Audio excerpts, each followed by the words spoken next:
प्रियात्मन सप्रेम जय जीव आदि मनीषा जोगेश्वर परम पूज्य सत्य सम्राट सदगुरुदेव सिमनी जी का वचनामृत से एक बूंद। ईश्वर, हमने ईश्वर का दर्शन किया है, पर इन आंखों से नहीं, ज्ञान से। बाहर नहीं, भीतर। अलग नहीं, अपनों में। वो दूसरा नहीं है, हमारी आत्मा है। इसे समझो, इसके गूढ़ अर्थ पर विचार करो। सच्ची शांति और सच्चा आनंद इसी ज्ञान के भीतर वर्तमान है। आत्मा ईश्वर है, आत्मा का ही दूसरा नाम ईश्वर है। आत्मा का यह ईश्वर नाम आत्मा की उस अनंत और अनिर्वचनीय शक्ति का स्मरण दिलाता है जो मनुष्य के हृदय में उत्साह, विश्वास, श्रद्धा, बल, ज्ञान और आनंद को भर देती है। अतः सब कार्यों के पहले आत्मा के ईश्वरत्व का स्मरण कर लेना शांति, आनंद, सफलता और कल्याण को प्राप्त करने का सर्वोत्तम साधन है। मत कहो कि ईश्वर मेरी सहायता करो। यदि कहना ही है तो कहो कि हे ईश्वर, मुझे ऐसा बलवान बनाओ कि सहायता मांगने की आवश्यकता ही ना पड़े। जितना ही हमारा बल बढ़ेगा, उतना ही हमारा कठिन से कठिन काम भी आसान होता जाएगा। बलवान के साथ लड़ने से बल बढ़ता है। जिसके सामने कठिनाई नहीं है, उसे बल क्या होगा। कठिनाई का युद्ध निमंत्रण स्वीकार करो, उन्हें परास्त करो। इससे आत्मा को शांति और हृदय को सुख मिलेगा। कठिन परिस्थितियों की निंदा मत करो। खूब विचार करने से मालूम होगा कि उसकी तुम्हारे लिए आवश्यकता थी। यदि वह ना होती तो तुम्हारी इतनी उन्नति ना हो सकती जो हुई है। बहुत से लोग यदि दरिद्र ना होते तो विद्या लाभ भी नहीं करते।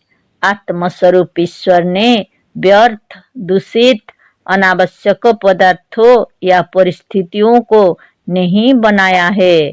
अतः अपनी कठिन से कठिन परिस्थिति का स्वागत करो। उसके गूढ़ रहस्यों और उसकी आवश्यकता पर विचार करके इस ईश्वर के दिए हुए अवसर से लाभ उठाओ। यह तुम्हारे लिए जहर नहीं, अमृत है। इस रहस्य को यदि समझ लोगे तो तुम्हारा हृदय सर्वदा शांत, सुखी और आनंद से परिपूर्ण रहेगा। कठिन परिस्थितियों और जीवन संग्राम को देखकर कभी मत डरो। संग्राम में ही जीवन और आनंद है। बेकार मनुष्य जीता ही मुर्दा है। सच्ची बातों और सच्चे ज्ञान को जानो। तुम्हारा यह संसार ही तुम्हारे लिए स्वर्गरूप होगा। बड़े बड़े महात्माओं और कर्मवीरों ने जो कुछ किया है वह बाहरी ज्ञान से नहीं, भीतरी ज्ञान से, शरीर बल से नहीं, आत्मबल से। उसी आत्मबल से जहाँ पर सारी शक्तियों का, सारे बल का, सारे ज्ञान का और सारे सुख और आनंद का केंद्र है। बड़े बड़े विज्ञानवेत्ताओं ने, बड़े बड़े फिलोसोफर ने जो कुछ आविष्कार किया है, जो कुछ लिखा है, उसे वृत्त या परिधि में स्थित होकर नहीं, बाहर स्थित होकर नहीं, किंतु जो कुछ उन्होंने पाया है केंद्र में स्थित होकर, अंतर्मुख होकर और भीतर को सिमट कर, अर्थात अपने में आकर।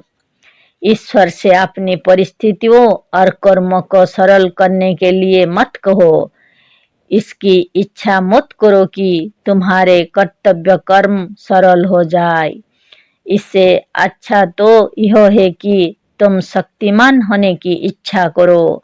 भावना करो कि हम ऐसे शक्तिमान हो जाए कि कठिन से कठिन काम भी कर सके। आसान काम पाने की भावना मत करो, बल्कि इच्छा करो। सरल काम मिलने की इच्छा करना व्यर्थ है। कठिन से कठिन परिस्थितियों का भी सामना करने के लिए तैयार रहो। इससे तुम्हारा शरीर बलवान होगा, आत्मबल बढ़ेगा और हृदय को शांति मिलेगी। तुम क्या नहीं कर सकते, पर तुम्हारे भीतर विश्वास नहीं है। अविश्वास के कारण तुम डरते हो। अपने सच्चे स्वरूप को जानकर निर्भय हो जाओ। सारी विपत्ति, सारी कठिनाई और सारा दुख उसी दिन से छूट जाता है जिस दिन से यह मनुष्य निर्भय हो जाता है। जिस समय से यह मनुष्य भय को अपने हृदय से निकाल देता है, उस वक्त से असंभव भी संभव हो जाता है। जय जीव।